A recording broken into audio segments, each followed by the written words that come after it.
Hello. Welcome in, everybody.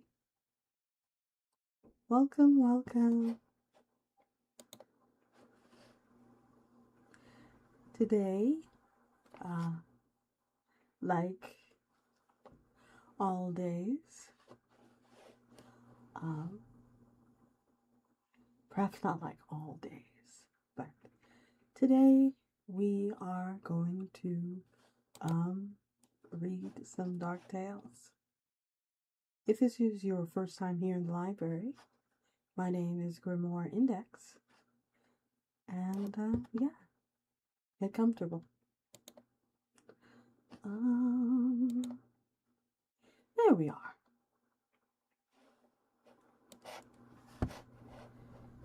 Make that a little bit smaller so I can still have facial tracking.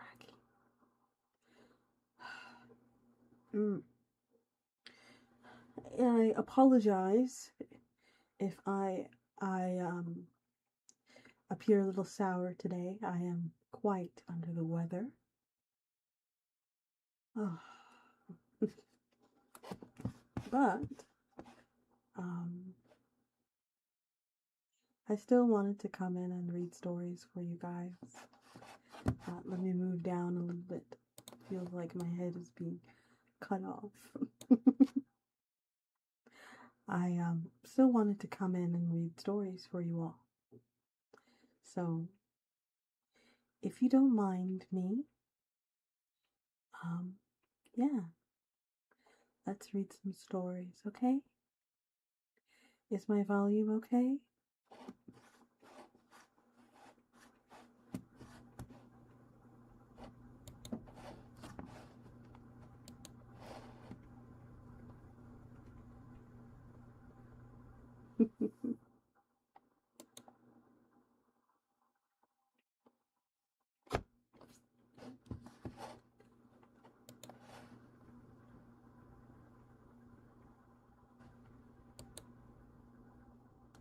Let's start with this tale.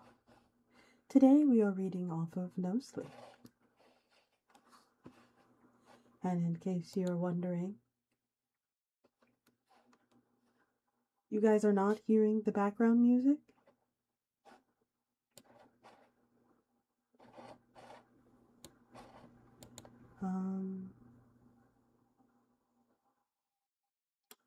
Give me just a second.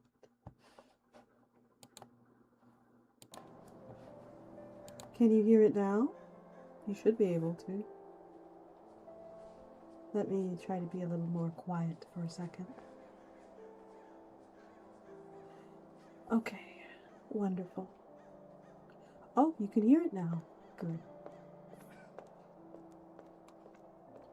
I actually spent a couple of hours making this ambient mix, so there's only one like it. Ever. This is what the library sounds like.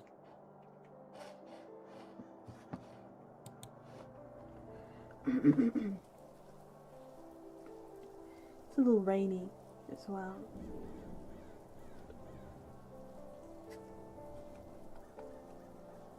I started a new job a few weeks ago.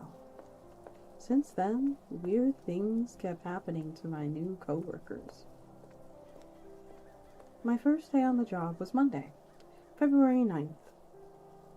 It's supposed to be an in-between job, one that I'm taking until I find something better. At least that's what I tell myself after being let go from my last job and getting ghosted by all of the 147 job applications that I submitted since then. So yes, I'm here out of necessity. Plus, the pay is okay, so I can't really complain. It's a small office, and in an attempt not to be too vague while also not giving away too much identifying information, I work in a customer-facing role. That is to say, there's nothing to do if there are no customers present. And in my time working here so far, I've seen a total of 5 customers. It's boring, but there are worse things I can be doing for $23 an hour. I've already met all my coworkers. It's a small group. Besides me, there's Adam, an older man who spends his time avoiding conversations. Jane, an older woman who is retired and in need of something to do. Ellie, a college student who likes to talk a lot.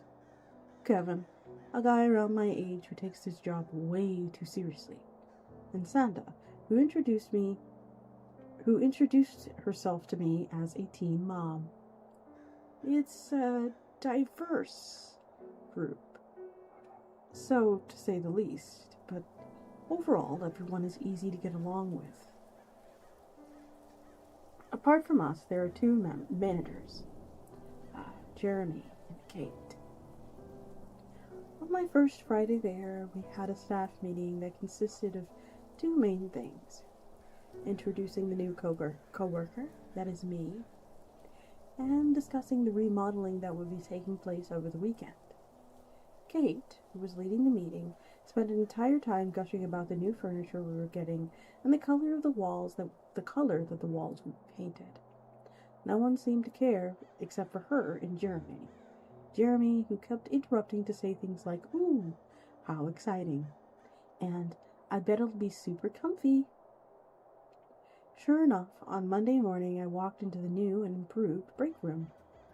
The dingy browning walls had been painted a light green color, and all of the mismatched old furniture had been replaced with some much higher quality. There were new, dark wooden counters, a new fridge and other kitchen appliances, and 3 new round tables with 4 matching chairs arranged around each one. As I was the first one to arrive that day, aside from Kate and Jeremy, I took some time wandering around the break room and checking everything out. They had added a fancy new coffee machine, and as I tested it out, Adam came in. "Good morning," I greeted him, not expecting a response. I didn't get one, but I watched as he ran his hands over the smooth wooden surface of the new kitchen. "How much do you think this costs?" he asked. "I don't know. They couldn't give us a raise or a Christmas bonus, but they could do this." He scoffed. I said nothing as he took a seat at one of the tables and pulled a book out. "Good morning." I turned to the door to spot Jane coming in. She stopped and dramatically gasped in amazement as she took in the new look. "Oh, it's so much nicer in here," she exclaimed. I nodded in agreement. "Don't you think so, Adam?" "Huh?" I said, "Don't you think it looks so nice in here?" she repeated. "Yeah, but they could have given us a raise. We didn't need a $500 coffee machine." "Oh, Adam," she jokingly scolded him. She set her stuff down next to Adam and stopped, her face dropping. "Is something wrong?" I asked. She looked around the room, and then she backed up towards the door and slowly walked back to the table. "Jane?" I asked. "Aren't there too many chairs?" she asked. I looked around. "What do you mean? You think it looks too crowded?" No. Oh, no, not at all." She shook her head. Aren't there too many chairs?" She repeated. Adam sighed. "What's wrong with the chairs?" "There are too many of them."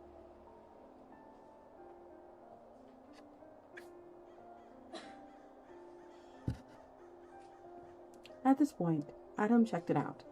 I didn't blame him. Jane continued to stand there, and I watched her silently count the chairs. That's 12 chairs.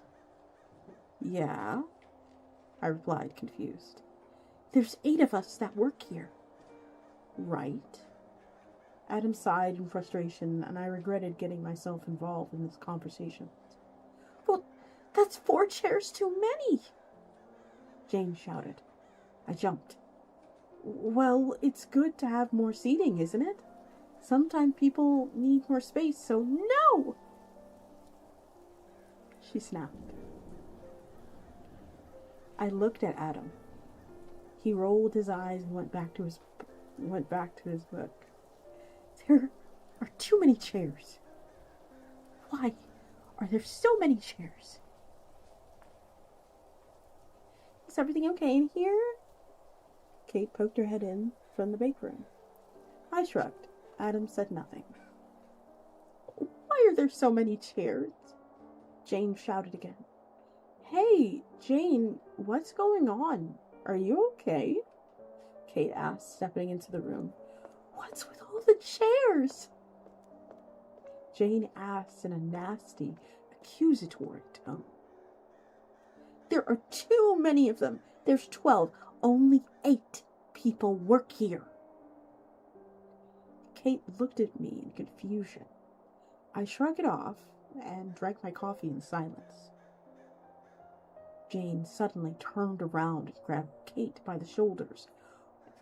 Why are there so many chairs in here, Kate? There's only 8 of us. But there are 12 chairs. Why? Kate took a step back. Okay, why don't we take a walk and calm down? Jane walked over to one of the tables and grabbed one of the chairs. Suddenly, she lifted up and hurled it directly at Kate's head. Kate screamed. I'm sure I did too. Adam didn't react. Shortly after, the police were called, and the rest of us watched as they dragged Jane out of the building, while she continued to scream about how there were too many chairs. Shortly after, the police were called, and the next day, no one really talked about Jane. There were 1 or 2 comments made, here and there, hoping that she was feeling better, but that was about it. A few days later, there was a new topic of conversation. What people were talking about all this time was the fact that Adam hadn't come back to work. Apparently, Adam never missed a day of work in all of his 8 years working here. He would call in even if he thought he would be a minute late, and no one had been able to reach him. By the end of the day, we got an update, which was Adam had an accident. Elle, who was there that day, asked what kind of accident. An accident, Kate replied, as if that gave us any more information. Right, but like a car accident? Was he robbed? Or what? Elle asked. Adam had an accident, Kate replied with a smile before retreating back into her office. I'm gonna call him, Elle asked. Why? I questioned. What if he's in a coma or something? How is he gonna respond? He's not in a coma. She scoffed as she dialed his number. They would have said that. I don't know if they would have actually. Hey, Adam, it's Elle from work, she said into the phone. I heard you were in an accident. How are you feeling? She paused as she listened, her eyebrows pushing together in confusion. Yeah, they told us it was an accident. But what happened? She paused for a moment, her face twisted up in confusion and a bit of annoyance. Here. Yeah, I'm still here. Sorry.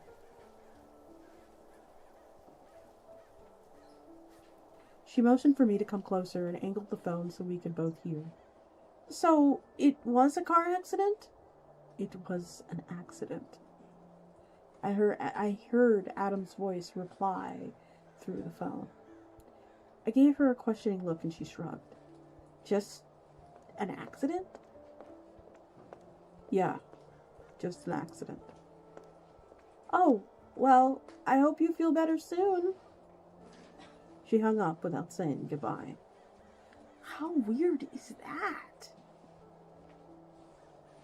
Adam seemed like a private person, though, no? I know I just got here, but he doesn't seem exactly talkative. I guess. Elle wouldn't stop talking about Adam and his accident for the rest of our shift. And when Sandra came in for the afternoon shift, she started up again, and the two spent the rest of Elle's shift gossiping on what could have possibly happened to Adam while Googling his name in search of any news reports that could contain more information.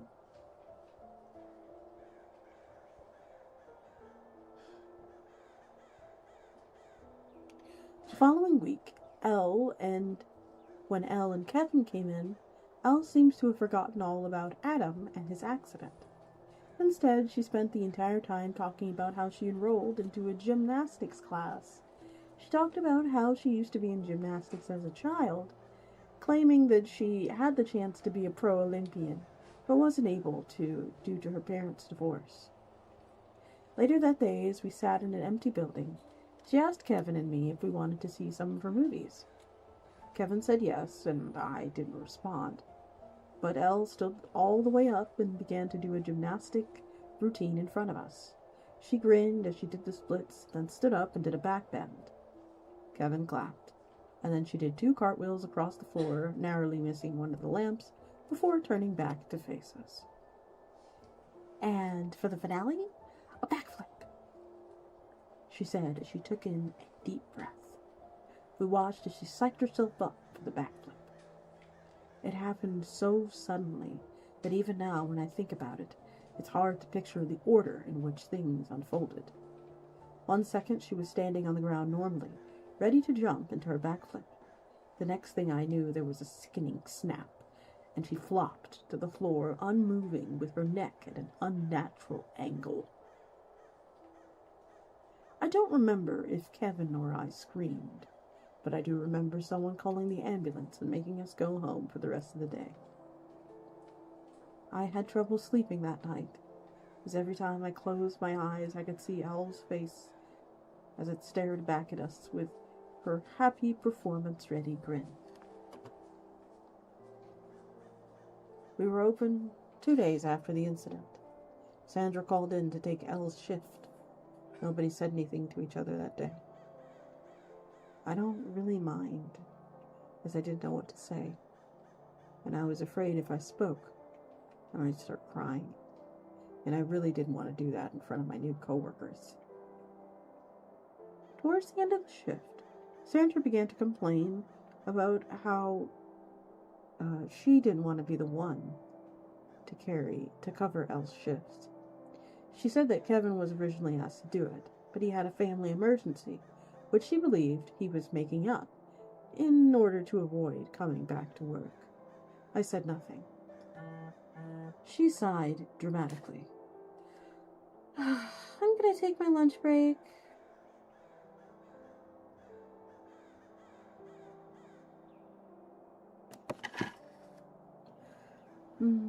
She said, even though she had already taken it. Okay, I replied. There were no customers anyway.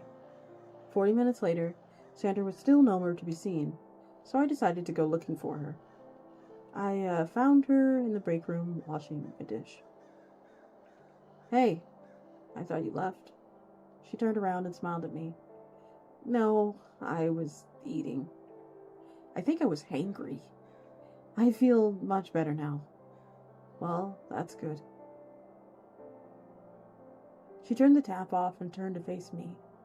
You have a little... I pointed to the side of my lip to let her know that she had some leftover food in the corner of her mouth. She wiped it with the back of her hand, and I got a better look as she smeared it a bit. Is that Blood? No! I had a peanut butter and jelly sandwich, she replied. She walked past me and out of the room. Something felt off. So I took a little look into the sink. But there was only a washed bowl she had used. I ignored this weird feeling, thinking that it was probably lingering from witnessing Elle's death, and splashed some cold water on my face.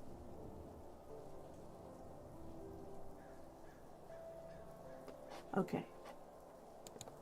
I think my food is here. So, I will be right back.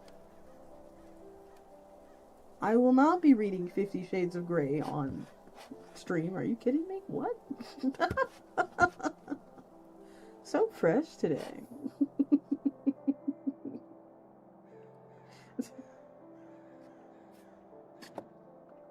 Oh my goodness. Hi, YouTube. Yeah, no.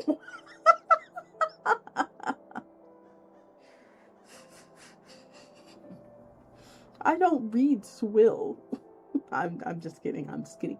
Read what you want. Read what you want. Reading is good. Please read anything that you want. I will be right back. I need to go get my food because I am hangry. You have some sorts that say otherwise. No. I genuinely believe that everyone should read whatever they like, whatever that may be. Okay, I will be right back. Be good.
Occasionally, I'm going to eat a fry.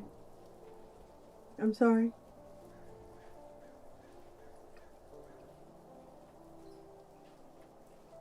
But I gotta munch. I gotta crunch.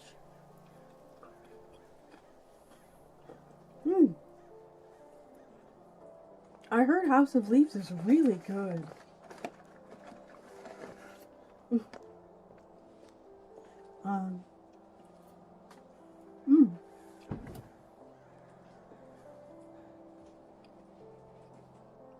I mean, it's not like I can hide that I'm eating from you. Hi, it's me.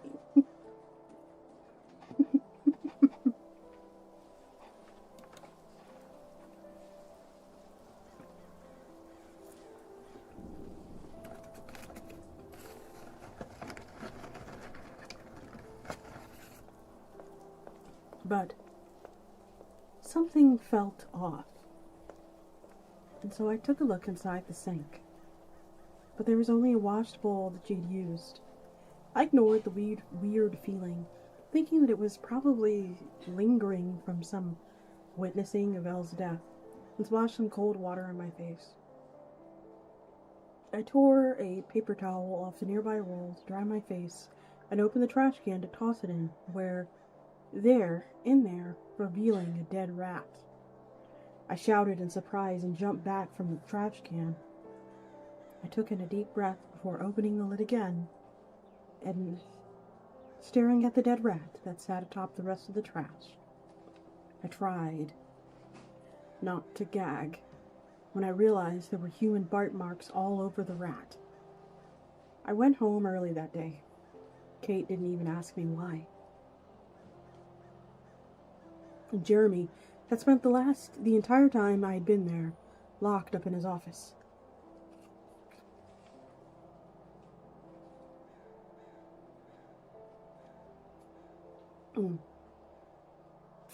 Nothing happened for about a week.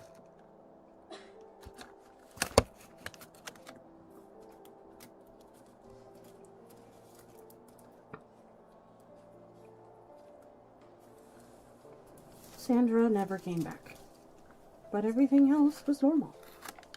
It was just Kevin and I now. We come in, barely speak to each other, sit in silence until a customer comes in every once in a while.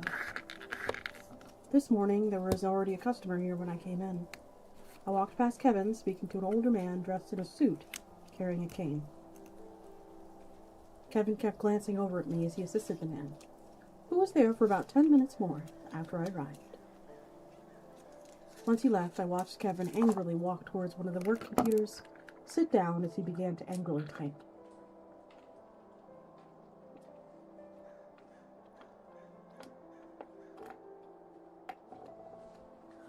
Sorry.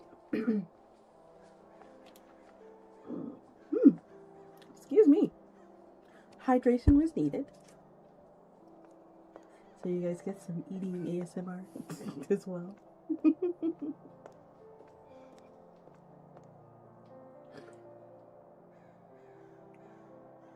I decided to break our silence. Is something wrong? I asked. He banged his fingers down on the keys violently. I'm emailing corporate, he snapped. Oh, looks like there's 2 minutes until ads. How unfortunate. Alright, well.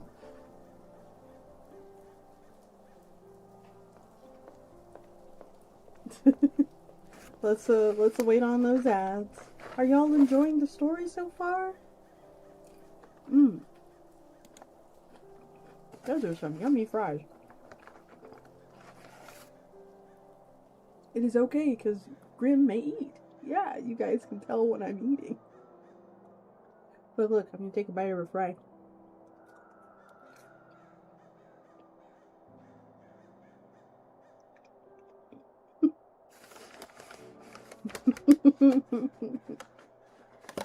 Mouth technology. I was actually thinking about adding perfect sync to my avatar. but I feel like we're all not ready for all that.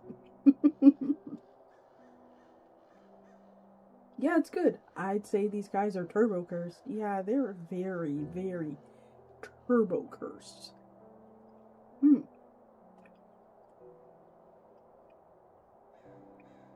If you're wondering what's going on, ads are getting ready to play here on Twitch. So if you're a YouTube viewer, just kind of hang out for a little bit. Okay?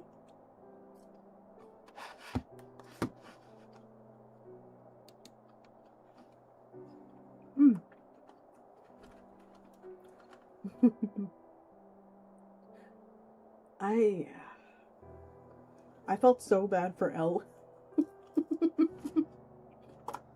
Just imagine doing your big one and then breaking your neck. Just oof.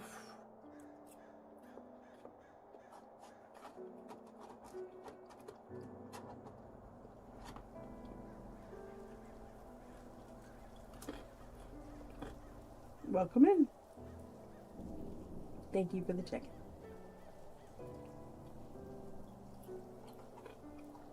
Thank you for the lurk.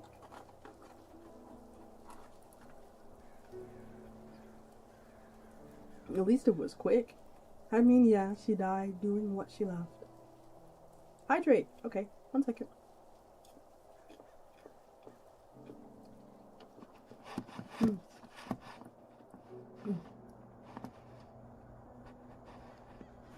Looks like there's an ad break too.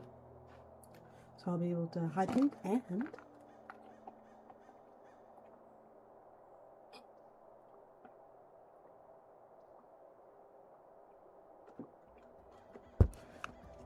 the wine and the ads.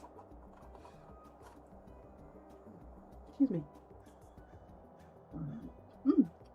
Excuse me. Very burpy today. I apologize. I'm back. Welcome back from ads. And thank you for the hydrate redeem. Bless you. Thank you.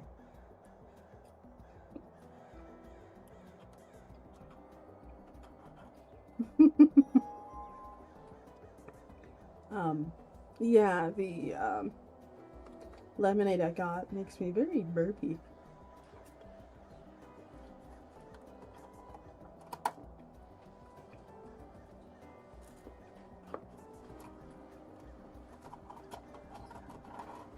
Maybe we can go sit in,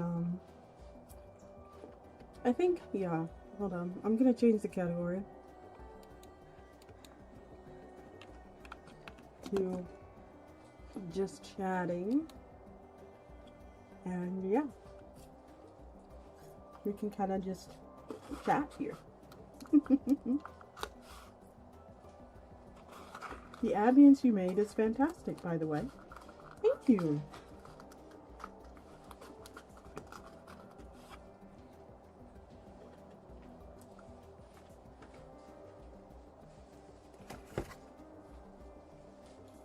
I hope that I'm using it correctly. That's all I can really say.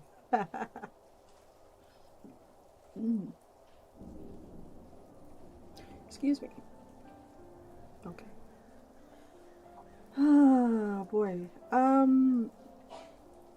So I am, in case y'all don't know, right? I'm a huge IDV fan. Can you tell by my design that I'm a huge IDV fan? So, I already, yeah, I just changed it.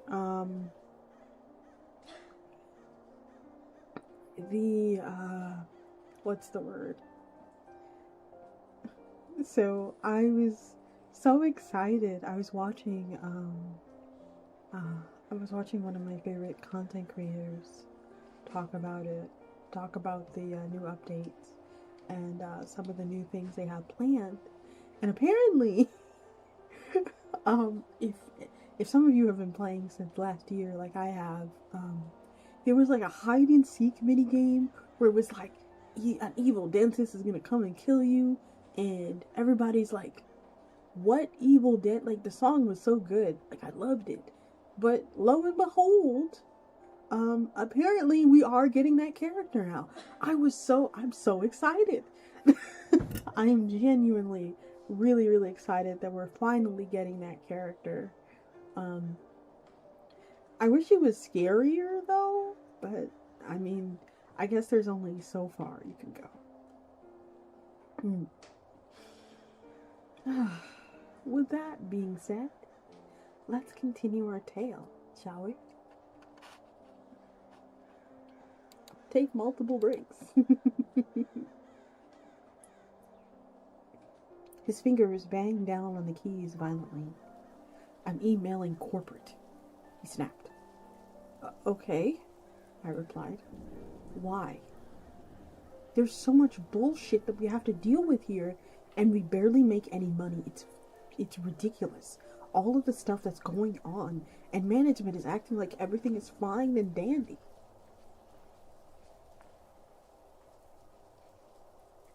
You're telling me no one has said anything about Elle, or even Jane, or Adam for that matter? It's like they all never existed. He kept typing. And now Sandra's gone. I'm pretty sure she had some kind of breakdown, by the way. I think she ate a rat. What? He asked, still typing. Yeah, I saw it in the break room trash can and she had blood on her face. It was fucking weird. Kevin paused. Kevin's typing paused for a second. Oh, yeah. Speaking of the break room, why are there so many fucking chairs in there? I thought about this for a second and realized he was right. There were only 4 of us. Why did we need 12 chairs?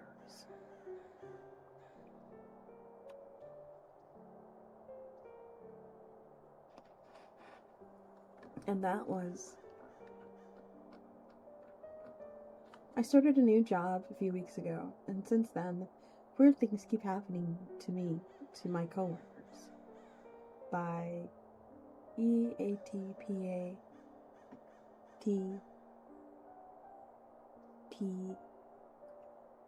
TBP.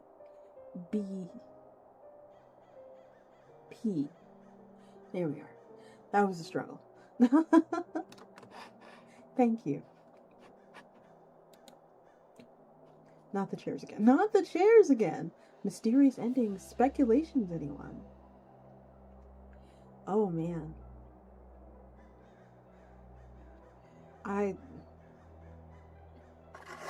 My speculations is that, like, maybe the chairs are, like, a mimetic agent or something?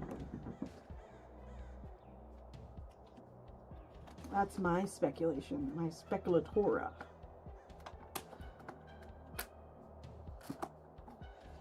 Speculatorum. Let's open this up.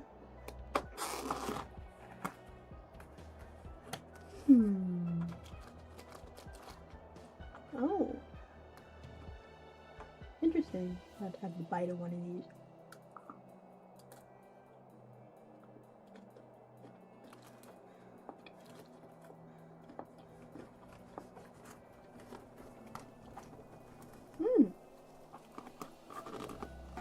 I wonder if the place is just cursed and they keep cycling through staff like the world's worst turnover rate.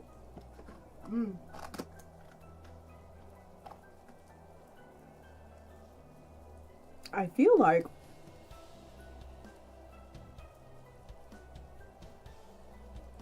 call centers have a worse turnover rate. Except with less damage.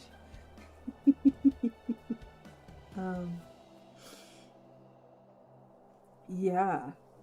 What? Also, why were there 12 chairs as opposed to 8 originally? Maybe debatable from the stories I've heard. Oh yeah.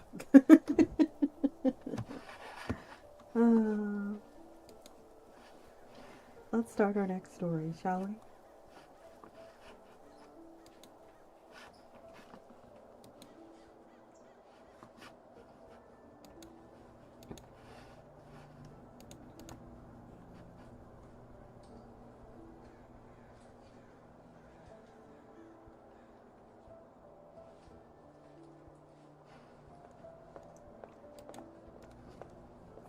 I work as a security guard for a mall. Our rules get weird after 8 p.m.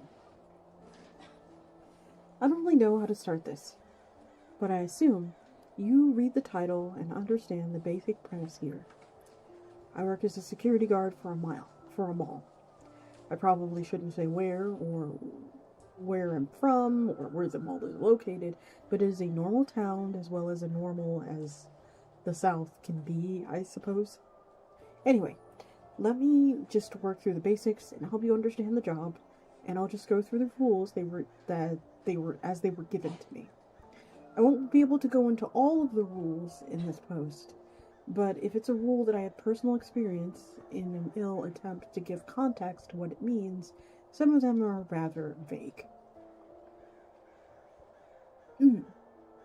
So there are rules for basics like radio etiquette and how to act in the public. They really harp on trying to maintain professionalism and a certain decorum during main business hours. The first portion is opening all of the main mall doors and back alley doors at particular times, making sure that the vending machines are all plugged in and working before the public enters. We have regulations for finding and being handed items believed to be lost from the public or other staff, like housekeeping.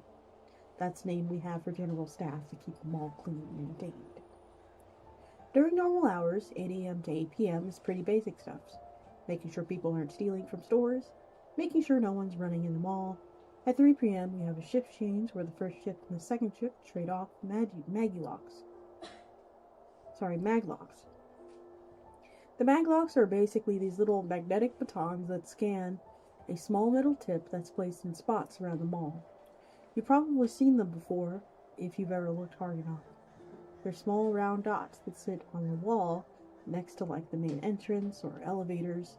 There's about 35 in our mall all around, but most of them are located in back hallways that the public aren't allowed to roam. After 8 p.m. the mall closes its regular operations. It's at this point we do an announcement over the intercom and tell people to leave. It's in the handbook in big bold red letters to make sure the public leaves before 8:45. It's one of the core rules in this book, and this is where the main handbook actually ends.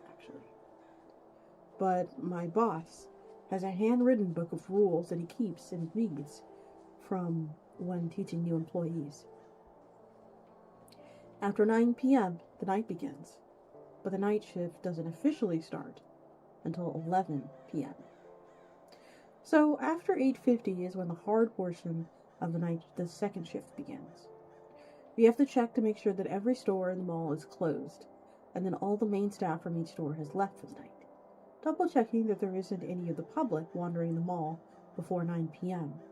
Sometimes stragglers didn't hear the announcement, or some just ignore the warnings. After 9 p.m., the other set of rules kick in. The first main rule is ignore the flashing lights.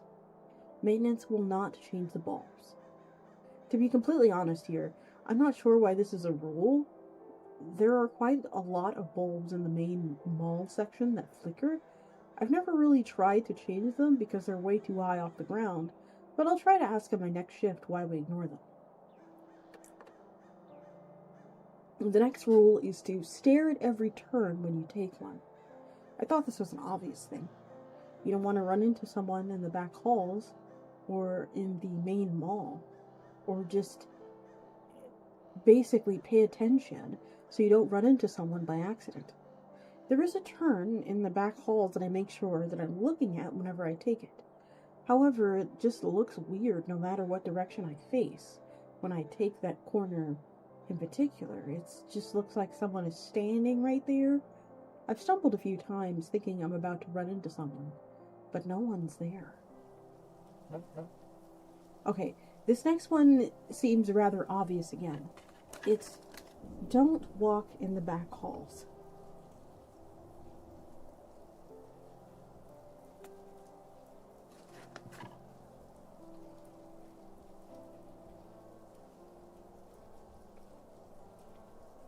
Sorry, don't walk backwards down the back halls. Again, it's just one of those things you don't really want to run into someone by mistake again and get hurt. Plus, those back halls are super creepy, and you really want to look where you're going. You don't want to end up somewhere you don't want to be. This one is probably one of the weird ones, but it's hard to explain. There's a scene that runs along the length of the mall. Do not step directly onto the scene.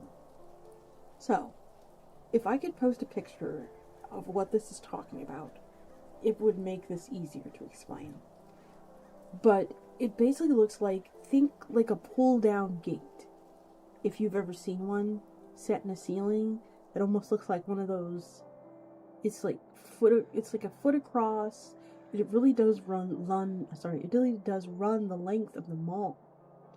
It was something like put in during the construction of the mall. I can't really say what it is or what it's for.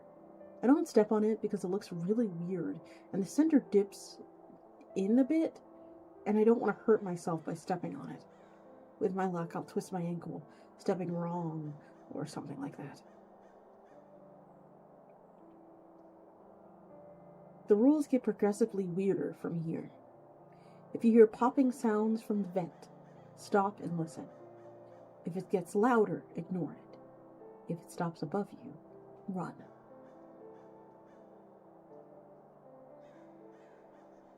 I've heard the sound before, and it really does just continue to get louder for a bit, and then it goes quieter and vanishes. And vanishes? I think it's something bumping around in the vents. I don't have the slightest clue what it could be, because it sounds big, but it's never stopped so abruptly before. This rule has a stipulation to it. If you can't hear electricity, ignore. Check the fire alarms. If they're buzzing, then they're fine. If they're quiet, then you have to reset the alarm box in the back halls. Don't let it see you. So I do hear the buzzing sound, and yes, I've had to reset the alarm box before. It's kind of deep in the back halls, and it is really hard to miss. Big red box that said alarm on it, and it's a quick flick 3 switches. Wait 10 seconds, and then switch them back on. The it they're referring to is something I've nicknamed James, or at least it looks like a James. It's this tall framed guy in a suit. He looks like he's lost. He stumbles through that section in the back hall. I've only ever caught glimpses of him. I don't stick around long enough to try and find out what happens if he sees you.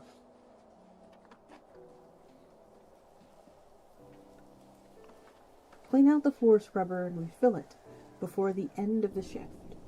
You will find it cuts your hands afterwards. You will find cuts on your hands afterwards that were not there before. This one is pretty weird, and it happens pretty frequently. However, it's more of the more normal things to most of us at this point. The scrubber gets backed up from picking up trash and needs to be cleaned out each night, so it won't become backed up with trash. I think that there's something inside so sharp that you don't even notice it, that it cuts you more times than I could count. I've been moving it back inside to charge, and I have to wipe down the steering wheel because I'm bleeding all over it again. If you hear Mary laughing, ignore her. If she's crying in the back halls, keep walking and don't turn around. Now, this one made me laugh the first time my boss told me. But the deadpan look on his face and the other officers' faces told me that it was not a joke. I've heard Mary sound like a little girl. She laughs at night between 1 and 3 a.m. It sounds like she's playing with someone or something. She's always just out of sight, and it's just far enough that you can't really make out what she's saying. I've only ever heard her cry once, and I hope to never hear it again. The rules do not do it justice. It is the inhumane screaming cry that makes your skin crawl. It makes every hair on your body stand on end, and I wanted to turn around so badly. Luckily, my boss was with me at the time and reminded me of the rule. And we had to very calmly walk out of the back halls, looking for the closest exit without turning around even once. He even walked behind me with his hand deftly gripping my shoulder the entire way. And when we finally found our way out, he looked like he'd aged 20 years. Hell, I felt like I had. If you hear a rolling cart behind you, check. It's probably someone taking out the trash and they're lost. They would appreciate it if you hold the door for them. This one seems harmless enough, until you realize everyone who's worked in the mall except for security has left for the night. I don't know who it is that takes out the trash, and you never see the same face twice. But they're there, and they do seem to appreciate it when you hold the door for them. They give you a small smile and a head nod, or a tip of a hat, and they head outside, and never come back inside. Ignore the writing on the wall. The mall opened in 1978. This rule is still kind of odd to me, but the walls in the back hallways are covered in writings. The date isn't there because the mall is old, and so many people have written on the walls over the years. It's because of a lot of the dates on the walls are from before the mall even opened. Excuse me. I've seen as far back as 1812, which is clearly not possible because there is no way. But they are there, either way. There are notes from previous security guards, at least some that are claiming to be, that is. But those notes seem to actually be helpful. Some of them even talk about the creatures in the back hall. I haven't experienced anything horrible like some of them, though. Anyway, this is as much as I can write about today. If anyone's interested in more of some of the weird or particular rules, I can always ask my boss for more and post anything that sounds interesting.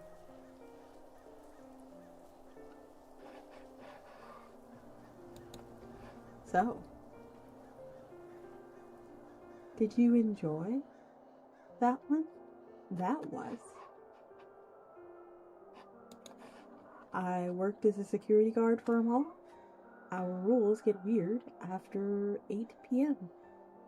by Zoltan055. Thank you. Wow, what a tale. Are you comfortable in bed?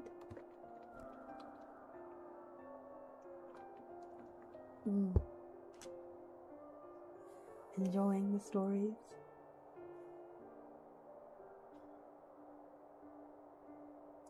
If you are, I would ask that you consider I would ask that you consider maybe hopping over to YouTube and hanging out over there too. So this way, both of my communities can meet each other.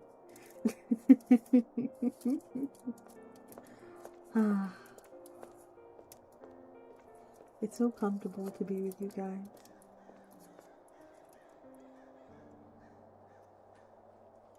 That was so cool.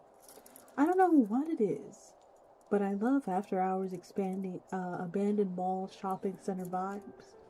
When exploring around my local one after hours as a teen once, climbed up for views you wouldn't normally be allowed to see. I was so small when I was younger. I was so tiny that I was able to hide in small places. And when I did, I disappeared from the world. So, there was a moment, and this was when I was human, mind you. I had accidentally overstayed at the mall. Now, it was as if the mall had, like, they left some lights on because obviously they were trying to filter out a lot of people, right? So there were still some lights on. And it was around Christmas time. There was no one else around. But the lights on the ceiling, all the shops' lights were off. And it was, because it was Christmas time, like the dangly lights were on, and it was magical. The fountain was finally able to be, like, illuminated, like in the center of the mall. One of my friends, because one of my friends managed to hide into the bathroom with me, we were able to try and break into the car. Because usually there's, like, a car there. So we tried to get into the car. I think that's how we were found out. We were quickly escorted off the premises.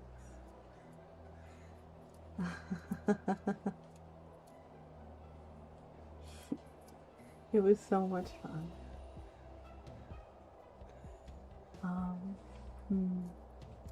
Let's see. I always loved the idea of going somewhere where you're not supposed to see. I like the idea of, you know those exploration videos where, like, they go to, like, Disney World and they go, like, backstage so you can see, like, the tunnels that go underneath Disney World and stuff. I love that shit. That is so cool. Like, especially when it's, like, in like, the attractions. I love that so much.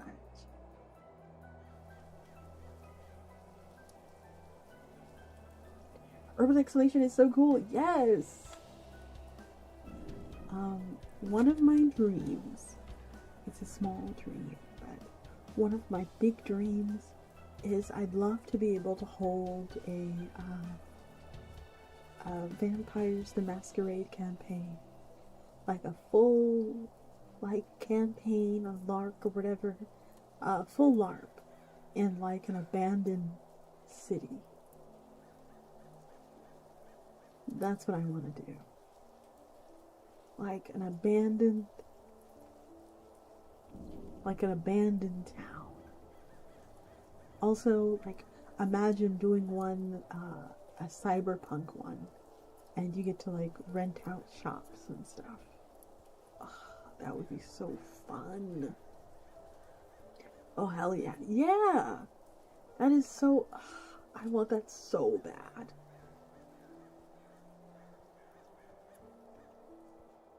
But don't worry. Your Grim will continue to work. So, you know, we'll be able to afford it.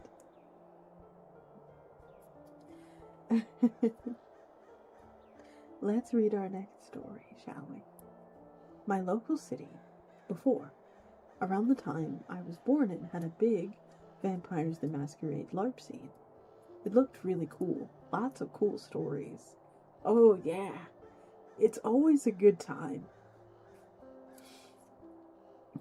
Apparently, I was, because Nosferatu isn't a very popular race, I had no idea that in my local chapter, I was the representative for the Nosferatu. Oh man, that was a very interesting story.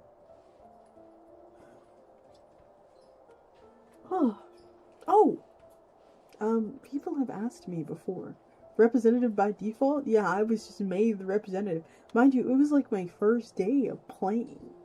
So I had no... Sorry, no. It wasn't my first day. It was like my third day of playing. I had no idea what he was talking about. Anyway. Representative by default. Yeah. What else? What else? What else? Talk about kicked into the deep end. Yeah, I was gonna go sit into like a Sabbat torture scene. I was like, nah, I'm good. I don't need to see all that. Oh, that's what I was gonna say. So, someone had asked me recently on the YouTube comments, hey, um, sorry to interrupt, you were being asked, oh, okay, so the prince in my area had found a Sabbat trader, essentially.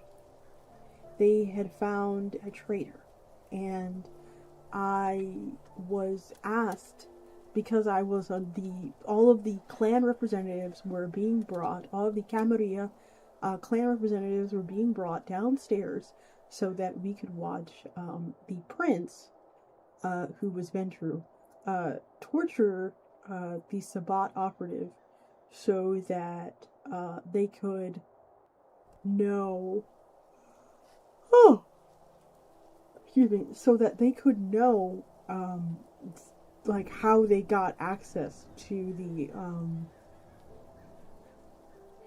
the Camarilla and why they were there. Because what basically ended up happening was the Sabbat trader had ran into the prince by accident. The thing about princes is that the prince usually can see the stains on one's soul. And when you eat another vampire, when you diablerize, you get stains on your soul. And obviously, that's grounds for execution. As in 5, I'm aware, I see them. I'm not going to stop talking until, as in 2. But, yeah.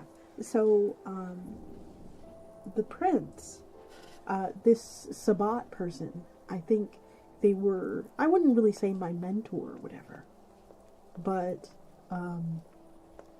they were one of the people that was telling me about the game and whatnot. But I had noticed something weird about them. They were avoiding the prince. But the prince caught wind of them as they were leaving. So as they were leaving the play area, the prince was just like, hold on. And he waved his hand. And he noticed that man had so many stains on his soul. He was able to escape temporarily, but it was one of the other clan leaders managed to find him. We had to drive 3 hours away for this, by the way. So, we finally get to the big clan meeting. Different clans, different whatever, all the Nosferatus sit together and whatnot, and I meet another Nosferatu who is a lot stronger than me, and her creep is bugs. It was a lot of fun. And they have like this veil on their face. Very cool. Very, very cool. So they start torturing this guy.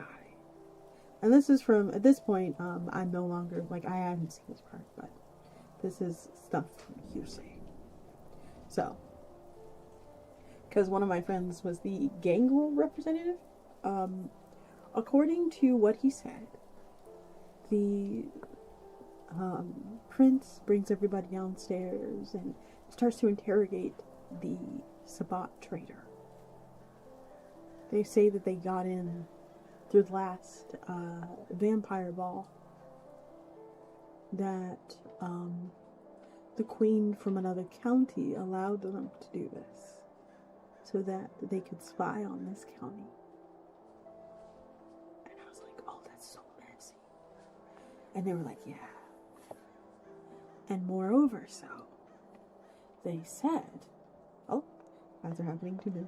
I mean, this isn't really a story, so this isn't really like a story, so I'm just gonna keep talking. But yeah, they said that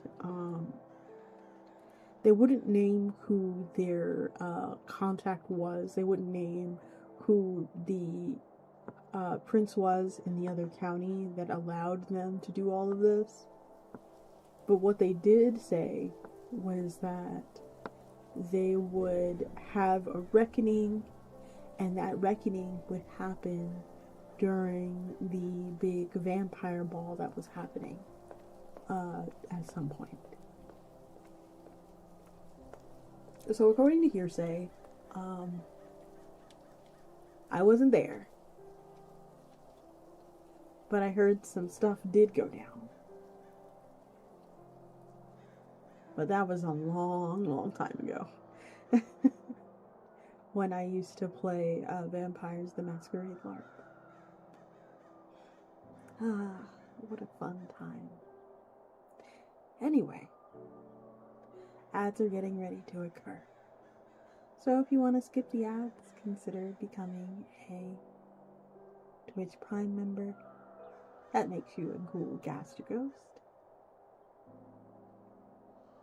And if you decide you don't want to do that, come join us on YouTube. It's nice. It's cozy. We have hotcakes. And yeah, it's warm. That was great. Thank you.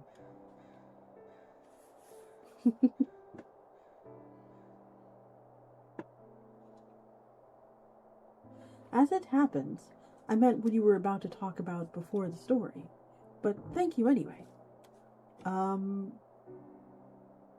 I forget.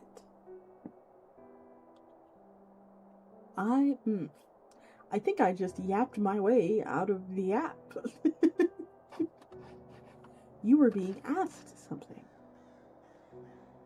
I was being asked something? What was I being asked? What was I being asked? You're about to relay what someone asked you. Someone asked me?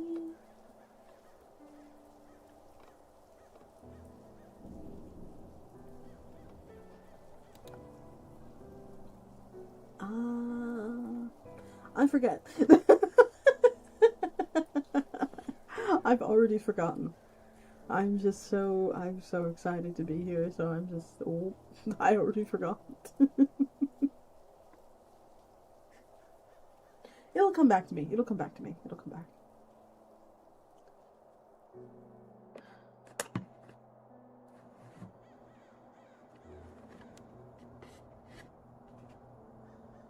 Oh, yes, that's exactly, well, no, I answered that question. I was asked, I wasn't asked, I was more like voluntold to be the, Nosferatu, representative.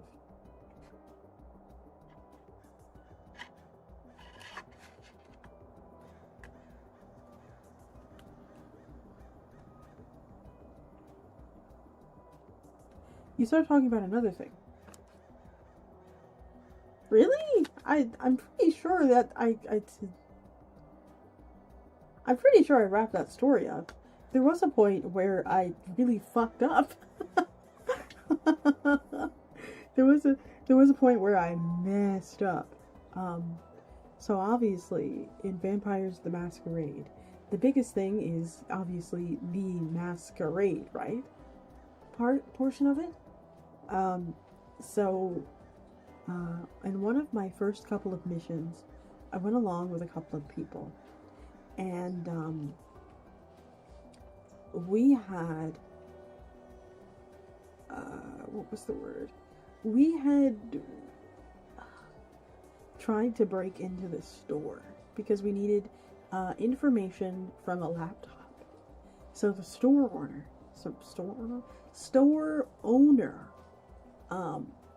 is still in the store. So I walk in there all sweet and cute, and I bat my eyelashes and whatnot. And the man looks at me, and he picks up his metal baseball bat, like a full metal baseball bat, and he just swings at me. And I just stand there, looking at him. And so obviously, he runs for his life. He runs for his life. He's running. He's like, oh my god, that is evil. No, he leaves the laptop. He's gone. He's out of there. He's just like, nah, no. Unfortunately, though, that was a masquerade breach. I think it was like 2 masks. It's just...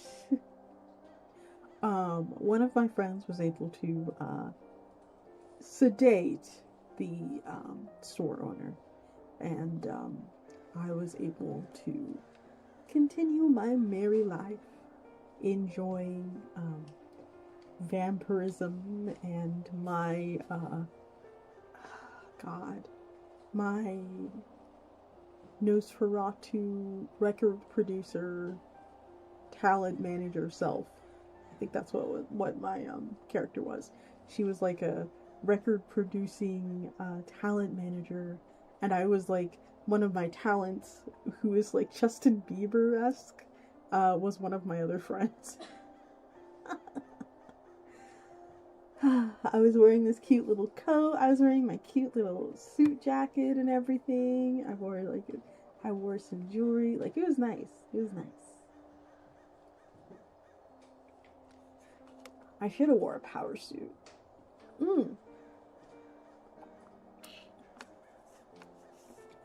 Let's read our next story of the night, shall we?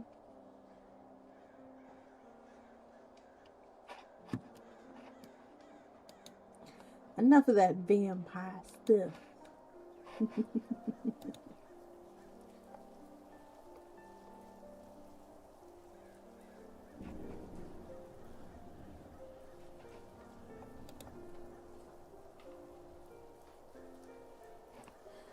Speaking of urban exploring, I will never go urban exploring again. This is a warning. And I know a lot of you won't believe me. I've walked through hell, under its red sky, observed the mountains of madness whose peaks were too tall to see, and hear in the Stygian chants in the abyssal towers whose keepers wore armor adorned with bones that rattled against black steel as they walked. I made Dante's journey seem like a delightful romp, for I did not have a witty guide, but a fellow victim. I've never been a religious person, and I'm even less so now. I may have sinned in my life, but God, the God who cares, that has sinned is far greater than me. A God that is no friend of humanity. Could the same hand have created these two worlds? They're in such opposition that if one created both, it is to feed off the other. And if that is true, we are merely the chattel. Let me start at the beginning. Sam and I were explorers. We made our money taking pictures and writing blogs about cool places, often finding abandoned places, neglected and derelict government buildings. That was just the urban part. But we ventured into the deep woods too. The wilderness held many secrets, old amusement parks, factories, and even entire ghost towns.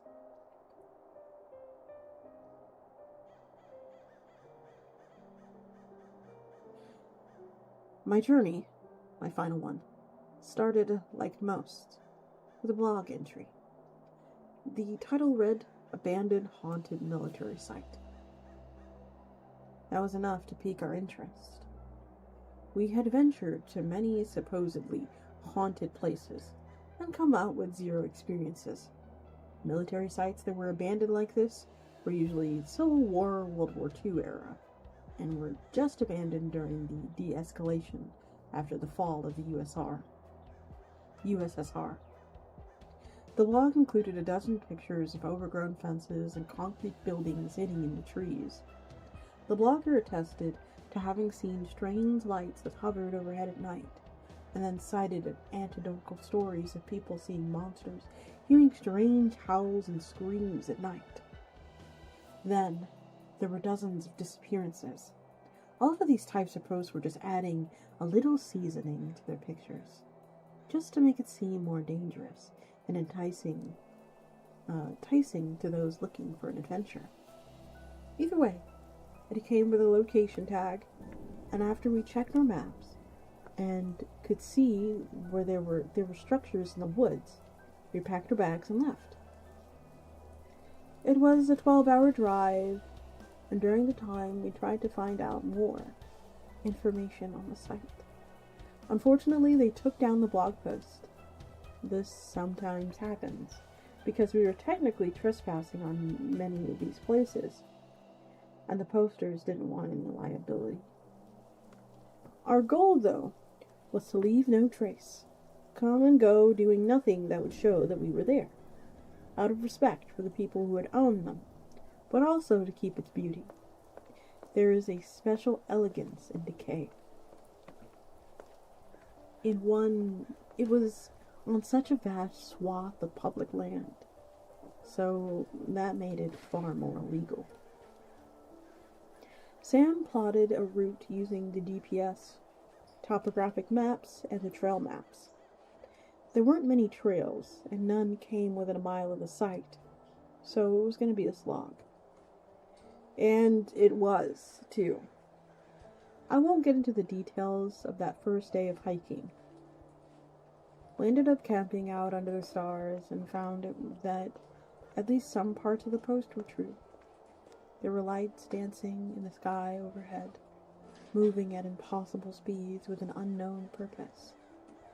We watched them for hours, and we also heard strange howls that the post spoke of.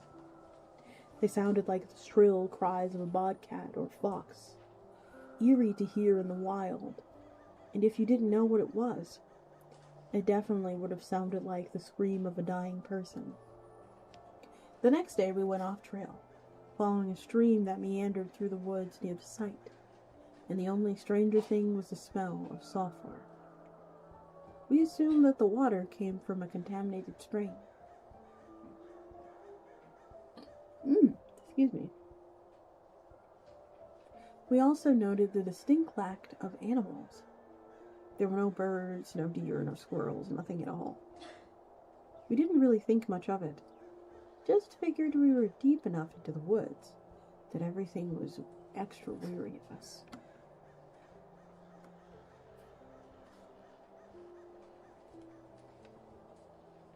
Then we came to a chain-link fence, and we walked along it, refusing to cut it open. Leave no trace was what we lived by, and if it meant we couldn't get in, so be it. However, we found an open gate and walked in. The first thing I found peculiar was that within the fence and around the building were old-growth trees, old oaks, elms, and hemlock, with thick, various canopies and copious deadfall on the ground. A thick layer of mast covers the ground, and I assumed the pavement. It was as if all the forest began growing for several hundred years, and not 50 or 60. We marveled at the sight. It looked as if we had walked into a far future where humans had gone extinct, and the only thing left was the rubble of our society. We snapped pictures and headed toward the building. The first was an office building, and to be safe, we donned our respirators. Every urban explorer should have one, whether they're exploring the basement of a building or a network of tunnels. Dead air, methane, and mold can kill faster than anything in these environments.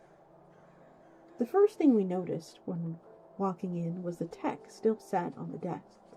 Flat screens, cell phones, and other modern appliances. I picked up a rectangular object resting on the desk, covered in a thick layer of dust and moss.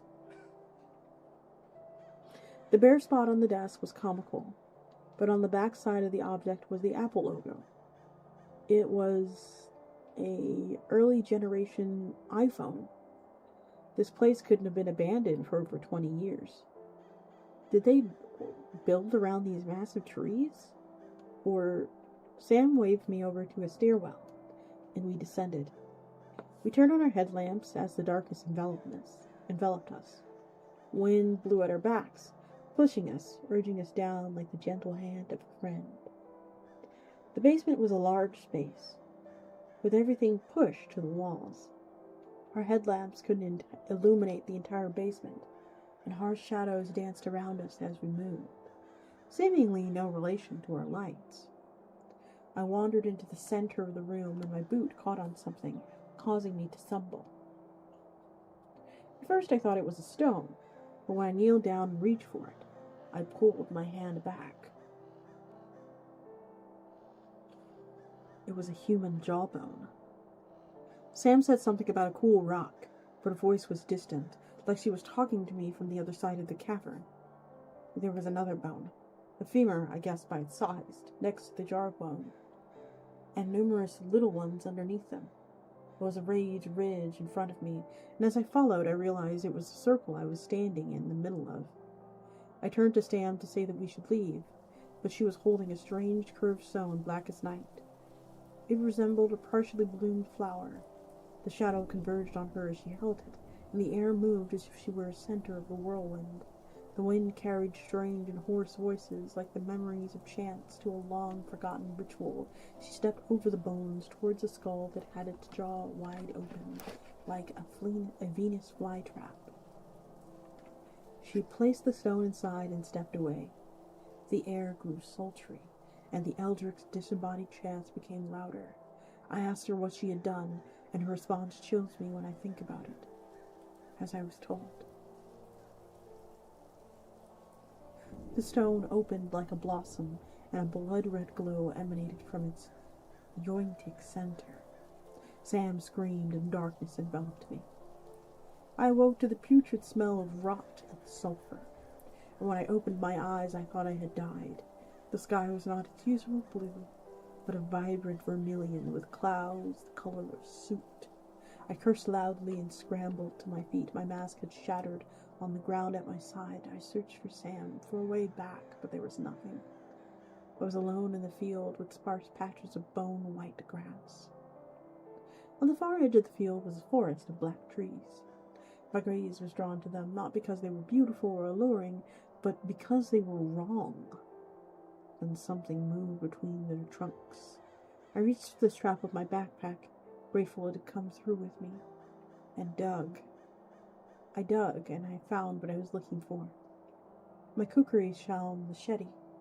It was a squat thing, with a curved blade that was thicker on the end. Its design was intended for chopping down shrubs and small trees, but it was the only defense I had.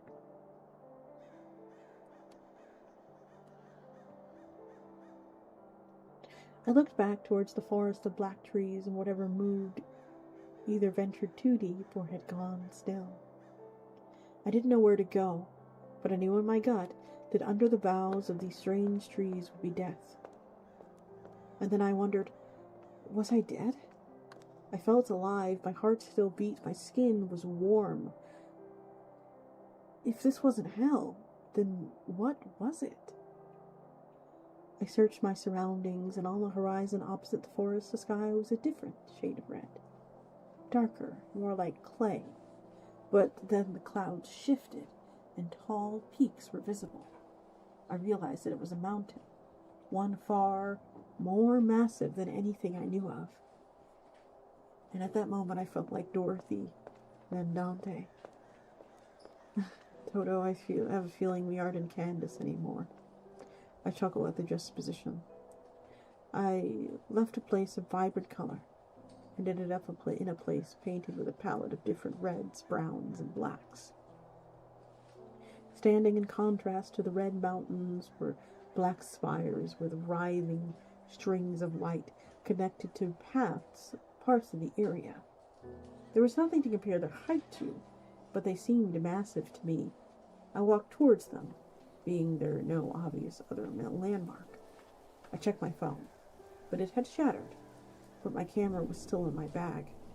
I didn't think there would be any service here anyway. I just wanted to get some pictures as proof that I made it, if I made it back.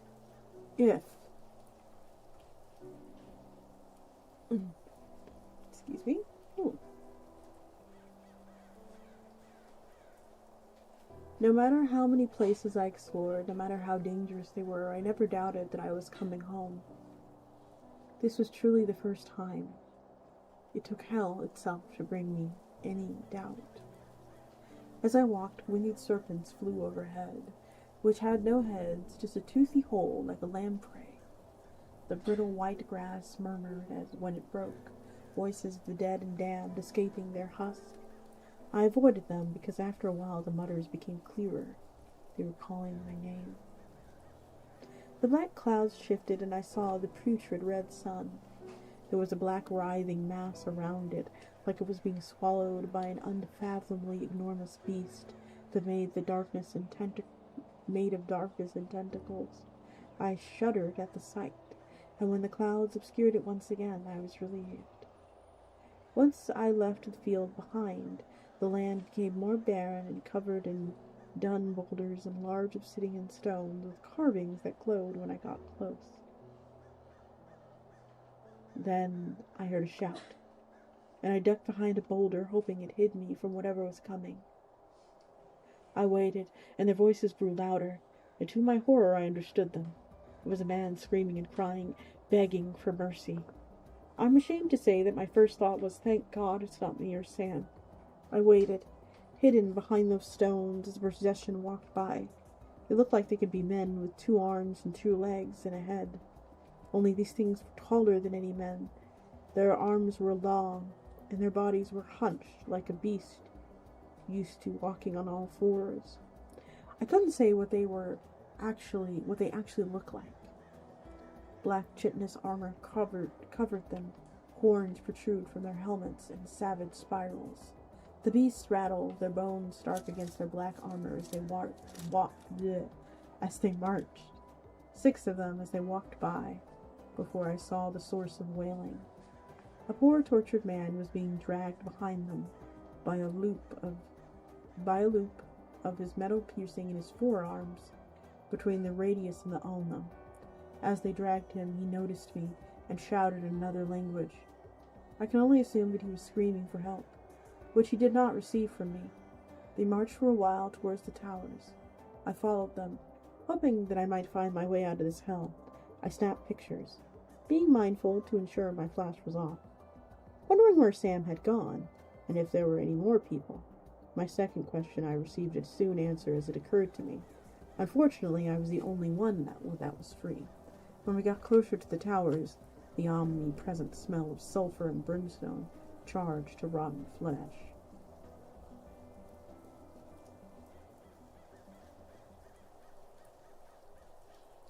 Still, trying to be stealthy, I didn't get a good view of the path ahead. I didn't see them until I tripped over a boot. I stumbled, falling noisily to the ground. I heard the creatures shout something to each other, and their rattling came close. I scurried behind another rock and clutched the machete, knowing it wouldn't do well against the beast in armor. Rattling slow. But then I heard it clink with each step, and it spoke in a tongue that was much hiss than a language. Then one of the winged serpents dove towards the beast, trilling during its entire descent. The beast grunted, and then I heard something splatter. As the beast clacked away, its armor rattled as it rushed to catch up with its group. I moved towards the stone, and the serpent twitched on the ground in front of me. Its lamprey mouth was unsettling. It tracked my movements as I walked past it. The boot I had tripped over wasn't any empty vessel. A bone protruded from it. And I looked up to find a body impaled above me. It had rotted and was falling apart. Dozens of people who had received the same treatment lined the pathway ahead like festering lampposts along a highway. I walked along the path, trying my best to stay out of any direct line of sight, which meant I walked under the pikes. As much as I tried not to stare, my morbid curiosity got the best of me. I studied each person I walked under. These were people from all walks of life. The young, the elderly, women, even children. There were no pools of blood underneath them. And upon closer inspection, the pike had a spiral reservoir carved into it, that the blood ran down like a channel. I couldn't fathom the purpose of this, because there were no vessels for collections. The blood simply followed the pike to the ground. The next thing I noticed was the people themselves. They were all different ethnicities, for one, but they also were dressed differently. Some looked like they had found their way here within the last year, and others looked like their clothes were far older. One was even wearing chainmail.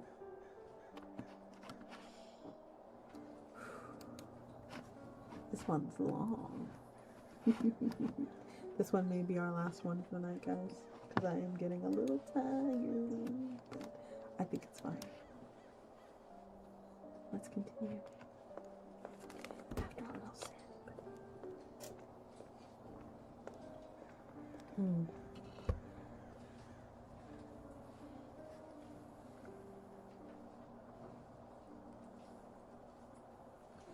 This made little sense to me.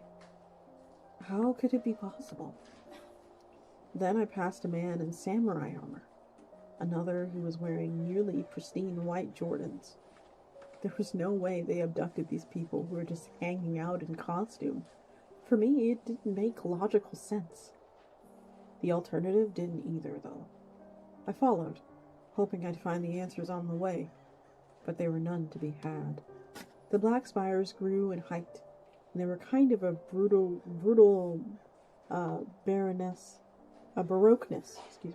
to their architecture, whirling savage lines with curved spikes, faces carved in various states of agony. Other groups of creatures came in, herding people towards the tower. Some were driving their groups with forked spears. The captives lashed out at the monsters. Other captives had already broken, hanging their heads low, accepting their fates. I took more pictures. Crimson lightning streaked from the tower, striking somewhere in the distance at regular intervals. As I got closer, still hiding like a burglar in the night, I noticed there were no fortifications or security that I could detect. No walls, no pacing guards, nothing. I assumed that this place was safe for these creatures. Of course, a demon would feel safe in hell. I didn't see angelic hosts coming down from the crimson sky to obliterate these monsters. In fact, looking up at the red sky, I saw stars and several moons. Hell wouldn't have several moons, would it? I made an effort not to look into the red sun, and the thing that consumed it.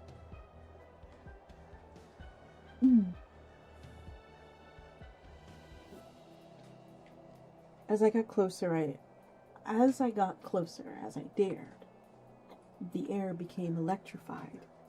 My hair stood on end. Stones I shifted as I walked floated of their own accord. I climbed a small hill of stones that looked into the area between the spires. They forced the people into a circle of megalithic stones. Dozens of more of the creatures came from the structure, all armed with vicious, savage weapons. For a moment I thought they were going to savage the people, and I was going to see a bloodbath. I hoped that Sam was in there, but if she was, there was nothing I could do to help. Even if I had a damn machine gun, I don't even think it would help.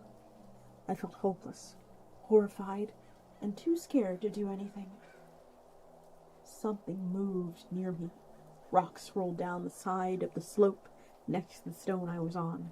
I held my breath and turned to look under me, hoping it was Sam. I hoped that she had ended up here as well, but to another location, and she had found her way to me. I couldn't have been more wrong. I heard sniffing, like a hound was following a scent. They had guard dogs. They had guard dogs after all. I thought, and I gripped the machete, ready to pounce on whatever creature rounded the stone. I expected a dog, something conventional, only demonic. A big black dog with red eyes and black fur. What actually came around the corner was damn near indescribable. Tentacles whipped back and forth where a head should be. Eyes surrounded the stump, and where the eyes surrounded the stump, and the tentacles came from. Its skin was reptilian, and it walked on 4 legs, with a short bobbed tail. It was the size of a large dog, but stockier, with short legs ending in human-looking hands. The mound I was on had several jagged stones. The nearest was larger than a baseball, and when I pulled it towards me, it audibly scraped. The beast's tentacle flailed, tasting the air. It turned its mass of writhing appendages towards me, and the sound. It looked up, its ring of eyes searching for the source of the sound, but it found me. I had the stone over my head, and I threw it down with all the force I could muster. The sound of its impact was grotesque. The stone smashed the lump of appendages that passes for its head, and black blood splattered everywhere. I turned to look back at the demonic soldiers, seeing if they noticed. The sound had gone unnoticed, and the great cacophony arose as they chanted. Black-armored soldiers slammed their weapons against their shields and armor on the ground until the spires whirled. Parts of its savage structure spun and glowed before a beam of brilliant crimson light struck the megaliths. The people inside did not have the time to scream. The space where the creatures had gathered their prisoners became like a shining black abyss. Bits of bone and viscera and clothing floated in the air like gossamer fluff in a May breeze. The largest spire maintained its intense beam on the abyss, and the soldiers piled in. That's when it occurred to me that this was kind of a base for these creatures. They were invading, using death to pierce the veil to our world. Dozens of these creatures charged in, vanishing into the abyss, into another world. These things were an invasion force, and I was stuck behind enemy lines. I curled up into a ball, lying on the stone. If these things were invading...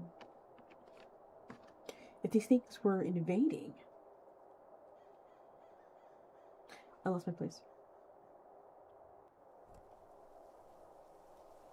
These things were invasion force. These things were an invasion force, and I was stuck behind enemy lines. I curled into a ball, lying on the stone. If they were invading, who knows what the world looked like back home? Would it be worth trying to get in? To stop this? If I were caught, I knew I would suffer. I recalled a man who had an iron spike between his radius and ulna. I almost rather have let death take me, and not live through the apocalypse. I wasn't strong or skilled or resourceful enough to do this. They needed a hero. Not some 20-something-year-old that had never been in a fight. I smelt the blood below, but there was an accent of something grotesque.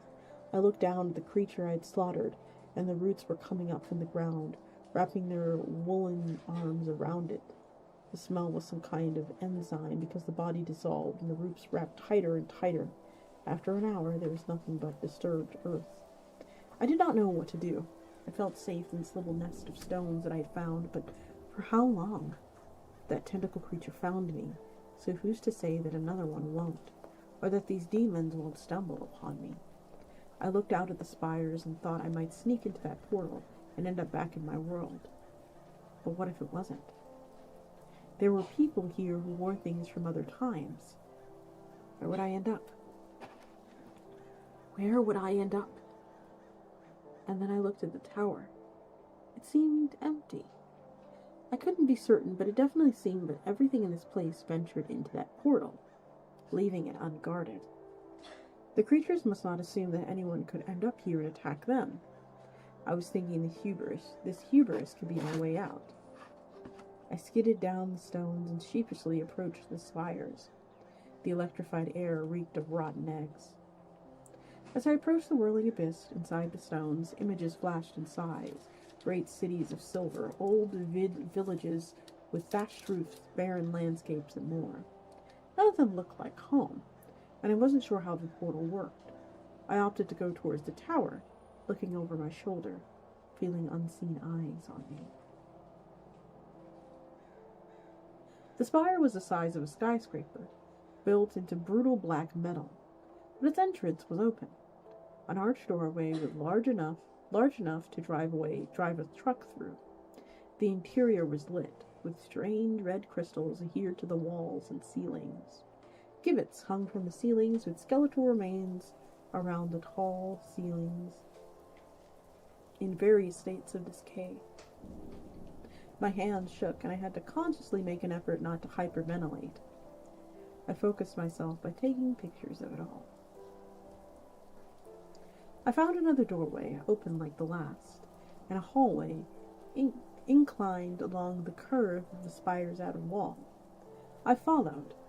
Oh, looks like ads are starting. Whew. Are you all enjoying this story? Isn't it fun?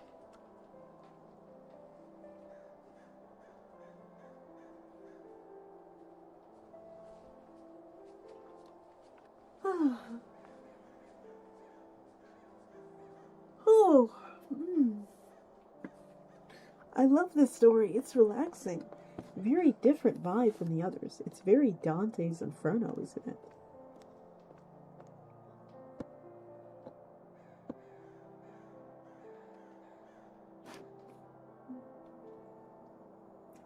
I actually really like it. Just a moment.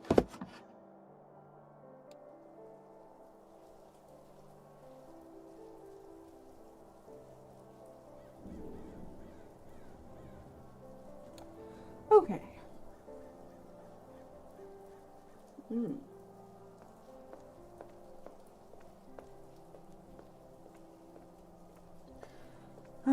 Yes, this will definitely be our last story for tonight.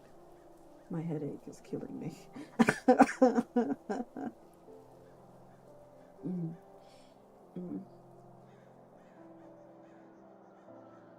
Oh, man.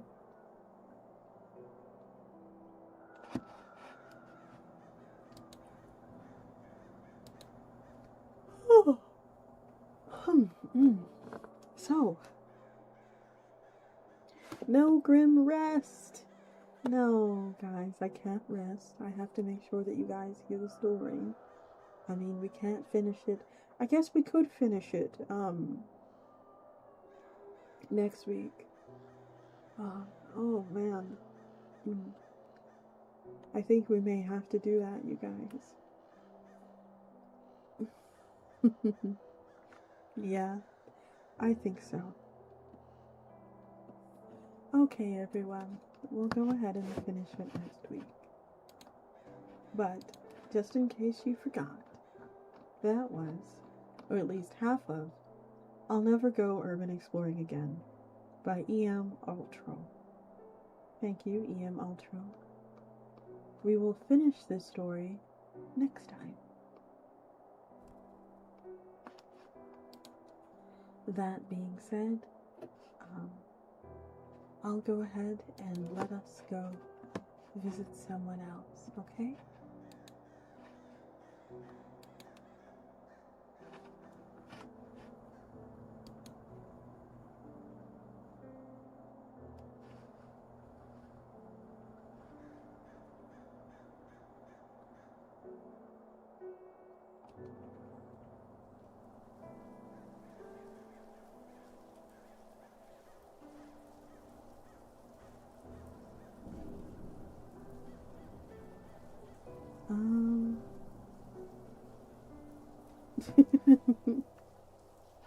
Let's see.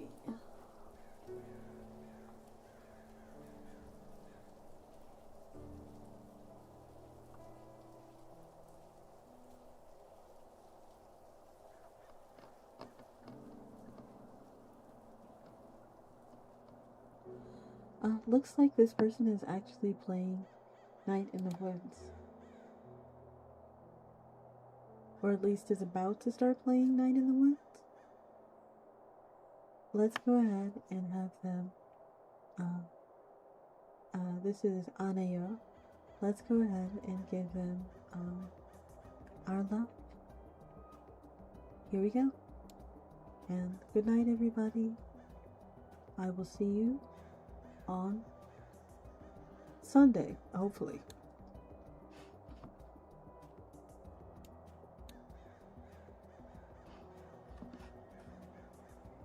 Good night, everyone. Be good. No.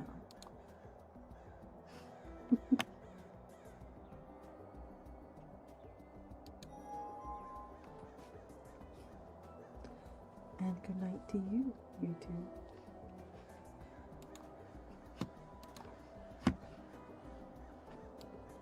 Oh my goodness, what is going on today?